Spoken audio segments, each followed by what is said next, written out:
सम्पूर्ण आदरणीय दाजुभाइ दिदीबहिनीहरू, करिब 5 महिना अगाडि सरकारले जबरजस्ती झुटा मुद्दा लगाएर मलाई यहीँबाट उठाएर लिएर गएको छ।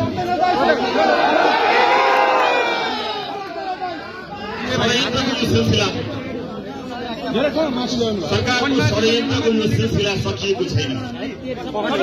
मैले कुनै दिन पनि हार मानेको थिइनँ, छैन हार मान्नेवाला।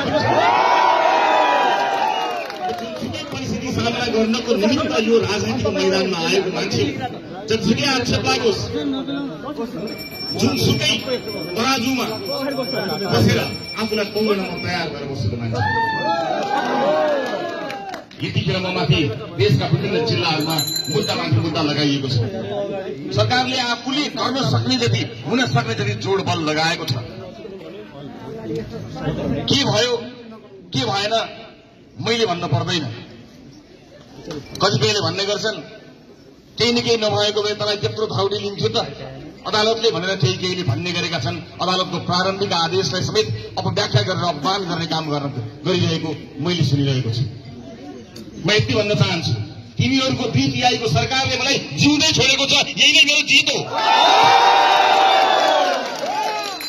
शरीरमा एक थोपा रगत रहन्जेलसम्म यो लुट तन्त्रको विरोधमा उभिनेछु।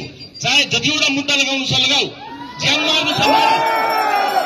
मैले मेरो व्यक्तिगत जीवनका लागि कहिल्यै केही मागेको छैन, माग्नेवाला पनि छैन। मलाई थाहा छ यदि म राजनीतिमा हुन थिएँ भने मैले यो दुःख खेप्नुपर्ने पनि थिएन। र यसलाई लोकतन्त्रको आडमा, गणतन्त्रको आडमा, संघीय लोकतान्त्रिक गणतन्त्रको आडमा लुटतन्त्र मच्चाइरहेकाहरूलाई खबरदारी गर्न रवि लामी छाने कहिले पनि पछि हट्दैन। म प्रक्रियालाई सम्मान गर्दछु।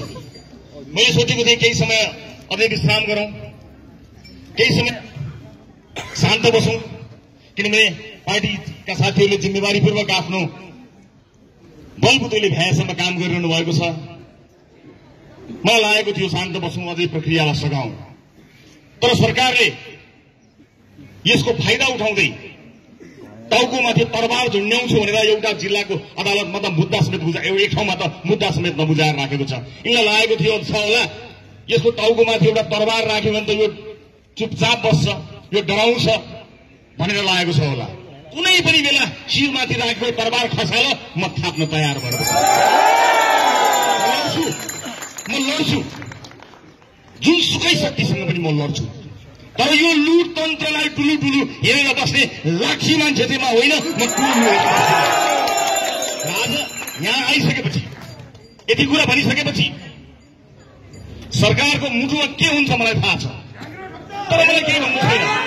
अदालतको षड्यन्त्र, म सम्मानित अदालतप्रति आशा र भरोसा राखेर हरेक अदालतमा पुगेको छु। कुनै दिन त यस्तो हुन्छ कि 4वटा अदालतमा मैले उपस्थित हुनुपर्छ।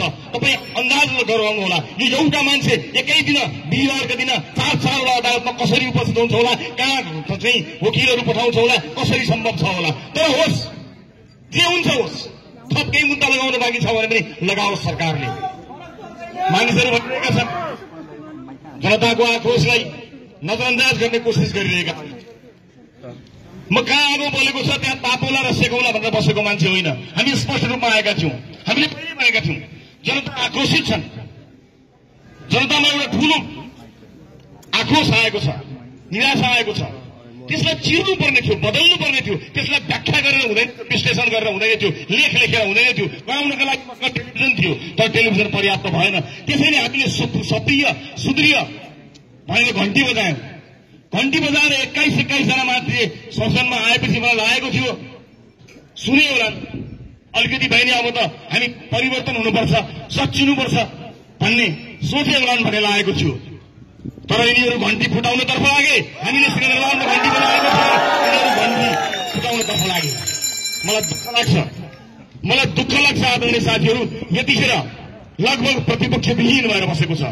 म संचारकर्मी साथीहरूलाई यसरी सरकारी पक्ष नबनिने विनम्रतापूर्वक अनुरोध गर्न चाहन्छु। यतिखेर सशक्त दह्रो प्रतिपक्षको आवश्यकता छ। यदि तपाईँको इन्टेन्सन लोकतन्त्र बचाउने हो भने, लोकतन्त्रको घोल ओढेर देश लुट्ने हो भने तपाईँको मुखमा लोकतन्त्र र गणतन्त्र सुहाउँदैन। नलिनुहोस् त्यो नाम होइन। साथै लोकतन्त्र बचाउने हो भने प्रतिपक्ष भन्नुहोस्, यतिखेर प्रतिपक्ष मोर्चा बलियो हुन जरुरी छ। म संसारप्रेमी साथीहरूलाई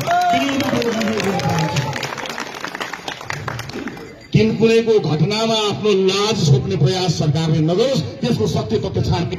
नेपालका नागरिकहरू, नेपालका युवाहरू मरेका छन्। त्यसकारणले कतैपट्टि आरोप र प्रत्यारोप गरेर सरकारले आफ्नो कमजोरीलाई लुकाउने कोसिस नगरोस्। म के भन्नु, संयोगले 2 पटक गृहमन्त्री भएको मान्छे हुँ, तर मलाई दुःख लाग्छ 4000 मान्छे आउँदाखेरि पनि जनतालाई जोगाउन नसक्ने गृह मन्त्रालय के नैतिकताले कुर्सीमा बसेको छ मलाई थाहा छैन।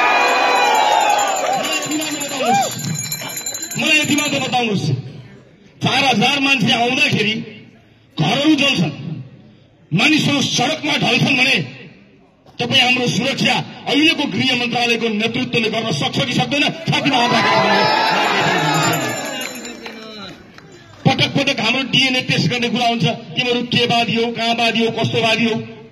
पटक पटक राष्ट्रपाले कतिवटा जाँच दिनुपर्छ? हामीले लेखेर, बोलेर, देखिएर, भनेर ठाउँ ठाउँमा हामीले बताइसकेका छौँ हामी के हौं, को हौं। वर्तमान संविधानलाई मानेर, व्यवस्थालाई मानेर, परिवर्तनलाई स्वीकार गरेर आएको राजनीतिक दल हो रासोपा। कतिपटक सुन्न चाहनुहुन्छ? गणतन्त्रवादीको कित्तामा छैनौ कि भनेर लुटतन्त्रलाई प्रश्रय दिनका लागि गणतन्त्रवादी होइनौ कि लोकतन्त्रवादी होइनौ कि भनेर हिलो छाप्ने जुन प्रयास गरिरहनु भएको छ, म तपाईँहरूलाई स्पष्ट पार्न चाहन्छु। जहाँ तपाईँ उभिरहनु भएको छ त्यो गणतन्त्र होइन, तपाईँले गणतन्त्रको खोल ओढ्नु भएको छ, लोकतन्त्रको खोल ओढ्नु भएको छ। रासोपा खोल ओढ्दैन। रासोपाले आफ्नो कुरा स्पष्टसँग राखेको छ। तर तपाईँको करतुत लुकाउनका लागि तपाईँको कित्तामा उभिएर फोटो खिचाउने रहर रासोपालाई छैन। जनताको पक्षमा रासोपा छ, परिवर्तनको पक्षमा रासोपा छ। त्यसैले उपस्थित आमाबुवा, दाजुभाइ, दिदीबहिनीहरू, हामीले फेर्नुपर्ने धेरै कुराहरू छन्। त्यसैका लागि हामी प्रतिबद्ध भएर आएका छौँ। हामी हिंसाको विरोधी हौं। कुनै पनि किसिमको लुटपाट, हिंसाका गतिविधिहरू नहुन् भन्ने कुरामा हामी सचेत छौं र लोकतन्त्रभन्दा उन्नत तन्त्र कहीँ कतै आजसम्म देखिएको छैन। यो कुरामा हामी स्पष्ट छौं, प्रतिबद्ध छौं। तर लोकतन्त्रको नाम दिएर आफ्नो वर्षौंको लुटलाई अनुमोदन गर्ने जुन दुष्प्रयास नेतातन्त्रले गरिरहेको छ, लुटतन्त्रले गरिरहेको छ, त्यसका विरुद्ध त ज्यान गए पनि हामी पछि हट्नेवाला छैनौं, निरन्तर लागिरहनेछौं। उपस्थित दाजुभाइ, दिदीबहिनीहरू, कुन बेला कतिखेर सरकारले मेरो आवाज थुत्नेछ मलाई थाहा छैन। मेरो आवाज थुतियो भने त्यो आवाज बन्न तपाईँले प्रतिबद्धता व्यक्त गर्नुपर्नेछ। रासोपा कमजोर पार्न सकिन्छ कि, रासोपालाई फुटाउन सकिन्छ कि, रासोपालाई टुटाउन सकिन्छ कि, विभाजित गर्न सकिन्छ कि भन्ने कुरामा मानिसहरू लागि परिरहेका छन्। म तपाईँलाई प्रतिबद्ध हुनको निमित्त आह्वान गर्न चाहन्छु। हामीसँग एउटै उपाय छ, जुन बाटो हामी रहेका छौं, लोकतान्त्रिक उपाय। लोकतन्त्रको बाटो गरेर हामीले शान्त विद्रोह गर्यौं, तर हामीमाथि प्रतिशोध साँझो राज्यले के चाहिएको हो सरकारलाई?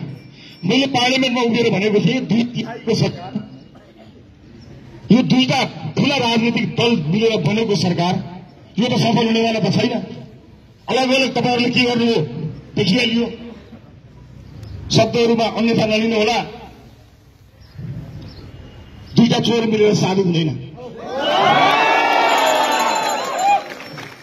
यसलाई मिठे गरी पनि भन्न सकिन्थ्यो होला, तर मेरा तीता अनुभवहरूले थाहा छैन मेरो स्वरमा ती मिठास आउँछन् कि आउँदैनन्, अथवा त्यो मिठास आउन कति समय लाग्छ मलाई थाहा छैन।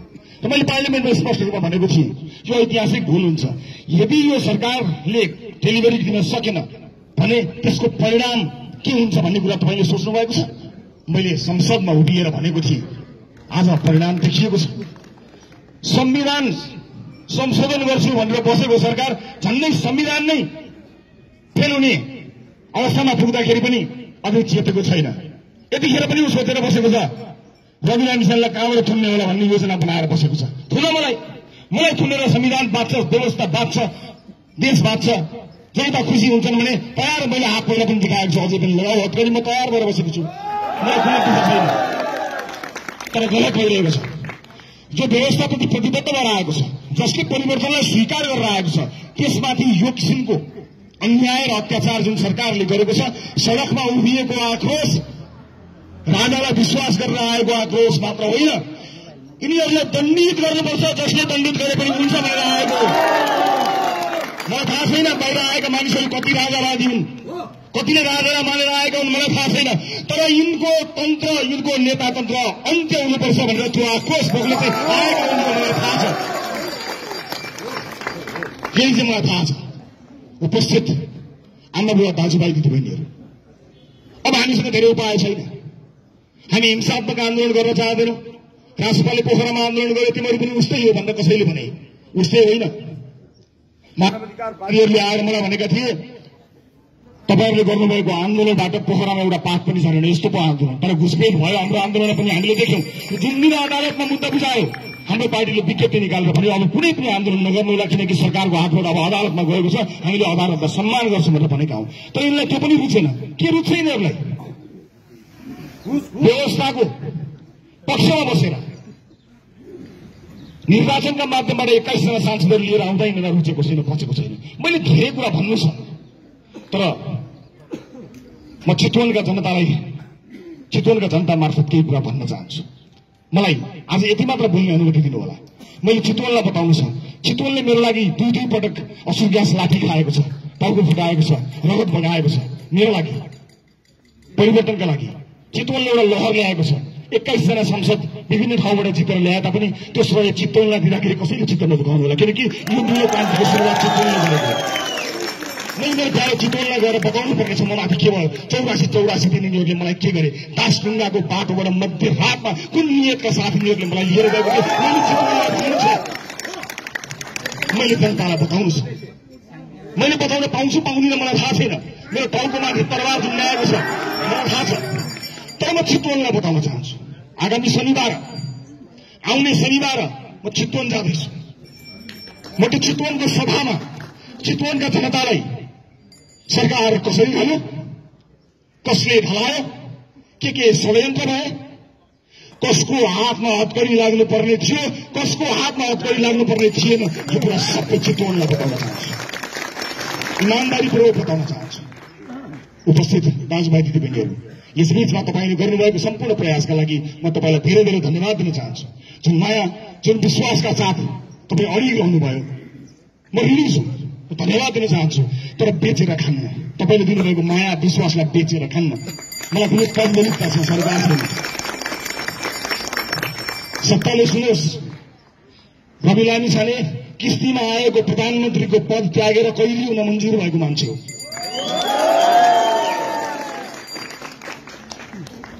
व्यक्ति जित्नु ठुलो कुरो होइन। मसँग एउटा विश्व रेकर्डको सर्टिफिकेट पनि छ। प्रधानमन्त्रीको घरको सर्टिफिकेट भएर सिंहदरबारमा एउटा फोटो टाँसिन्थ्यो होला। त्यसले के फरक पर्छ? त्यसले फरक पर्दैन। फरक पर्नको लागि तपाईँ हामीले जुन अभियान सुरु गरेका छौं त्यसलाई टुङ्गोमा पुर्याएपछि मात्र फरक। यस पटक साथी हो, मैले ज्यानको माया मारेको छु। तपाईँले पदको लोभ गर्नुभयो भने तपाईँलाई र मलाई पाप लाग्छ। मैले ज्यानको माया मारेको छु।